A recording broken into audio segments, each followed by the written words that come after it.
खट्टी मीठी कहानियाँ। 50 साल की वीना एक पढ़ी लिखी एजुकेटेड महिला थी। आज से 28 साल पहले जब वो 22 साल की थी तो उसकी शादी अजय से तय हुई थी। चूंकि वीना की मां सुलेखा को कैंसर था और वो कुछ ही दिनों की मेहमान थी, इसलिए जब वीना बीए फाइनल ईयर में थी तो आनन फानन में उसकी शादी तय हो गई थी।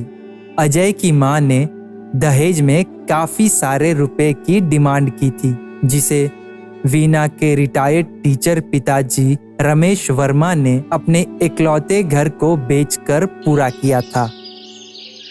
सुलेखा, तुम खुश तो हो ना? अगले 15 तारीख को मैंने वीना की शादी अजय से तय कर दी है। लेकिन श्रीवास्तव जी, वो लोग तो बहुत पैसे दहेज में मांग रहे थे। इतने पैसों का इंतजाम कहाँ से हुआ? वो कुछ प्रोविडेंट फंड के पैसे और बैंक से लोन लेकर हो जाएगा। इतना कहते कहते रमेश वर्मा की आंखों में आंसू आ गए। रूंधे गले से वीना से पानी मांगा। वीना, जो दरवाजे के पीछे पल्लू पकड़कर पिताजी के बातों को सुन रही थी, दौड़कर पानी ले आई। ये लो पिताजी, घड़े का ठंडा पानी। मैं थोड़ा सोने जा रहा हूँ। कुछ लोग मुझसे मिलने आएंगे तो मुझे उठा देना। ठीक है पिताजी, आप आराम कीजिए, मैं आपको उठा दूंगी। आप आराम से सोइए।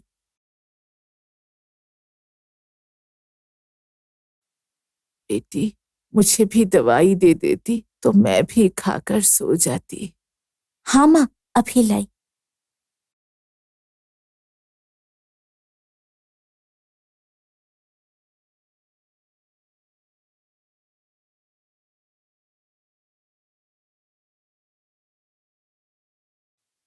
अभी वीना माँ को दवा खिलाकर खुद खाना खाने बैठी ही थी कि बाहर कुछ लोग आ गए।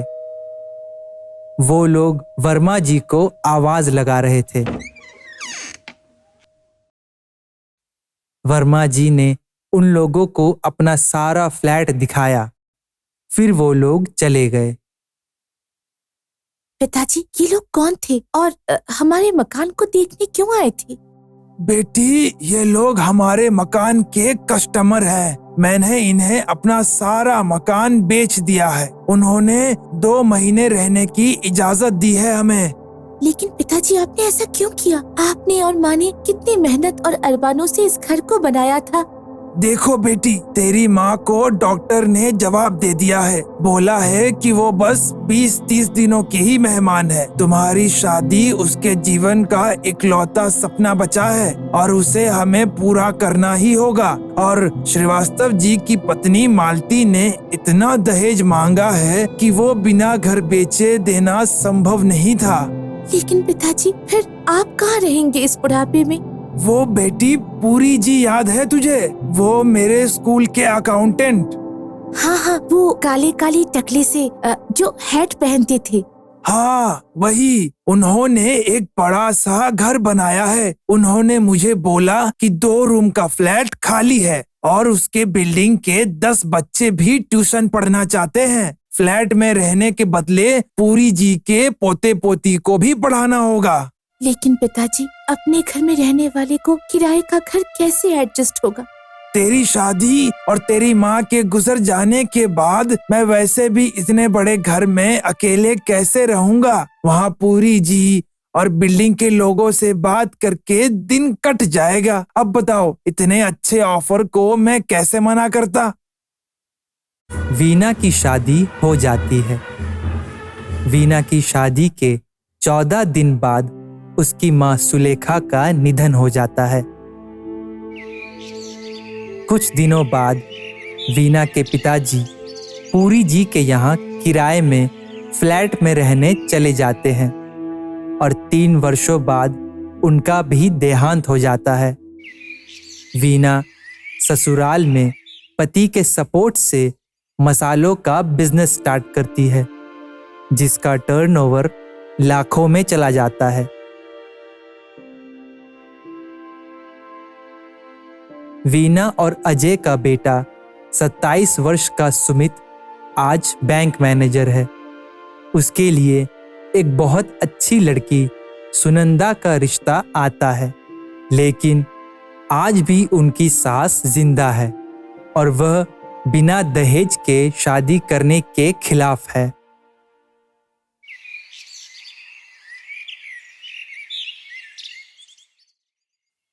माँ, सुनंदा एक अच्छी लड़की है। उसके पिताजी रिटायर्ड पोस्ट मास्टर हैं, लेकिन वे लोग उतना दहेज नहीं दे सकते। मुझे मालूम है बेटा कि तुम्हें वो पसंद है। ठीक है, सुनंदा को मुझे संडे को रेस्टोरेंट में मिलवाना। पर माँ, दादी जी तो बिना दहेज के लिए मानेंगी ही नहीं, और तू तो जानती है ना कि उनकी बातों को कोई टाल नहीं सकता यहाँ पे। तू पहले मिलवा तो सही, फिर देखेंगे क्या करना है। संडे को सुमित सुनंदा को अपनी माँ से एक रेस्टोरेंट में मिलवाता है। हाय सुनंदा बेटा, मैं सुमित की माँ हूँ। नमस्ते माँ जी। मैं सुमित को खोना नहीं चाहती, लेकिन मेरे पापा के पास इतने पैसे नहीं है कि इतना दहेज दे सके। हम 3 बहनें हैं। माँ बचपन में ही गुजर गई थी। पिताजी ने किसी तरह हमें पढ़ा लिखा कर बड़ा किया है। मुझे मालूम है बेटा, आज से 28 साल पहले मैं भी तुम्हारी जैसा सिचुएशन झेल रही थी। मकान, माँ, पिताजी सभी को खोकर मेरे दहेज का इंतजाम हुआ था। अच्छा तू बता, क्या तूने कभी एक्टिंग की है? माँ जी, मुझे रोना आ रहा है और आपने मेरी हॉबी को जानने के लिए मुझे यहाँ बुलाया है।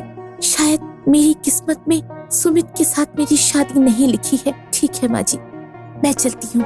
अरे अरे अरे, कहाँ चल दी? तुम आजकल के यंगस्टर्स में यही सब्र की कमी है। Have patience. अरे मैं जब शादी होकर आई थी तो मेरी सास एकदम कड़क थी। मेरा मकान बिक चुका था, माँ पिताजी दोनों चल बसे थे और सुमित 1.5 साल का था। मैंने हार नहीं मानी बेटा और मसालों का करोड़ों का बिजनेस खड़ा कर दिया। सॉरी माँ जी, दरअसल वो मेरा ध्यान शादी टूटने पर था। हाँ, मैं एक्टिंग कर सकती हूँ। शाबाश। तो अब हम सास और बहू मिलकर मेरी सास को उल्लू बनाते हैं। मैं अपने बिजनेस से तुम्हें दहेज लोन दूंगी, तुम मेरे बिजनेस का अकाउंट देख लेना। इस तरह 7-8 साल में लोन चुक जाएगा तुम्हारी। थैंक यू माँ जी, थैंक यू। पहली बार बहू नहीं, सास को दहेज देते सुन रही हूँ। दहेज नहीं, लोन। लोन होगी आपके लिए, लेकिन हमें एक्टिंग तो दहेज की ही करनी है ना। अच्छा बच्ची, अभी से ही एक्टिंग में घुस गई। Good job. इस तरह सास वीना ने दहेज देकर बहू सुनंदा को अपने घर ले आई। फिर प्लान के अनुसार दोनों सास बहू मिलकर बड़ी सास लता श्रीवास्तव को सबक सिखाना शुरू किया। हेलो मॉम, आज हमारी शादी की 1 वीक हो गई है, यानी पूरे 7 दिन हमने बिना लड़ाई झगड़े के निकाल लिया। इसलिए पार्टी तो बनती है ना। अच्छा, हमने तो 50 साल बीतने पर एक पार्टी की थी बस। आजकल की छोकरियों का शौक तो देखो, मिनट मिनट पर पार्टी चाहिए। इनको घर का खाना अच्छा नहीं लगता। माँ को मॉम बोलेगी, फिर मोमबत्ती बनाकर जला देगी। हेलो बुद्धि मॉम, मैं अपनी मॉम से बात कर रही हूँ, तुमसे नहीं। वैसे भी इतना दहेज देकर मैं यहाँ खाना बनाने थोड़ी ही आई हूँ। अगर खाना ही बनाना होता तो मैं रेस्टोरेंट नहीं खोल लेती क्या, वो भी दहेज के आधे पैसे में। और हाँ, तेरे बेटे और पोते की जितनी सैलरी है उससे कहीं ज्यादा सैलरी मैं अपने हेड शेफ को देती। सुन रही हो ना बहू, कैसी बदतमीज को बहू बनाकर लाई हो। मैं बुढ़ी हूँ? हाँ, अरे मैं भी 2000 रुपए दहेज देकर आई थी और तुम भी तो 20 लाख रुपए दहेज देकर आई थी, लेकिन इसके जैसी लीला किसी ने नहीं की। लेकिन मैं तो पूरे 50 लाख रुपए दहेज देकर आई हूँ, ताकि तेरी जैसी बुढ़ी की जिंदगी अच्छी तरह से कट सके। ओए ओए सुन, तेरे बाप से 50 गुना ज्यादा दौलत मेरे ये छोड़ कर गए हैं। हाँ। अच्छा, तो फिर हमसे 50 लाख की भीख क्यों मांग रही थी और क्यों कह रही थी कि 50 लाख से कम होने पर शादी नहीं होगी?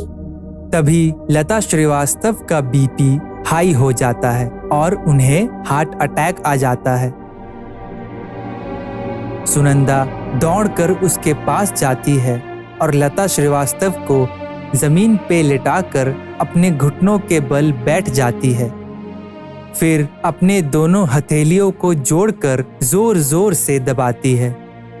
सीपीआर से तुरंत लता श्रीवास्तव के ब्लड में फिर से ऑक्सीजन सप्लाई नॉर्मल हो जाती है। फिर वो उन्हें नर्सिंग होम में एडमिट करवाती है।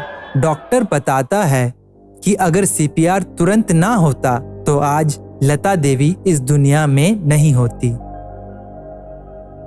बहू, वो इधर क्यों खड़ी है? उसे जरा पास बुलाना।